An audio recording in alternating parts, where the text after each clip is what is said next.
আসসালামু আলাইকুম, কেমন আছেন সবাই? তো আমি আজকে দেখাবো লাউ ভাজি, কিন্তু একটু অন্যরকমভাবে।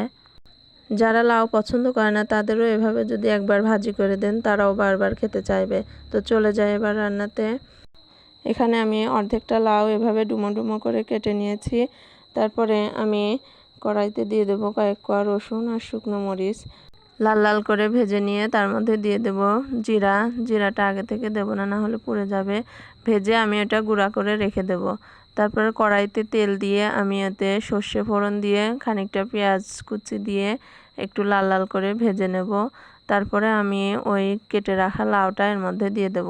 তারপরে দিয়ে দেব একটু লবণ আর হলুদ দিয়ে একটু নাড়াচাড়া করে আমি ঢাকনা দিয়ে ঢেকে দেব, যাতে লাউটা একটু সেদ্ধ হয়।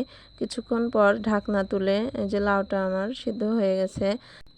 এরপর আমি আর একটা কড়াইতে সামান্য একটু তেল দিয়ে একটা ডিম আমি ভাঙা ভাঙা করে ভেজে নেব।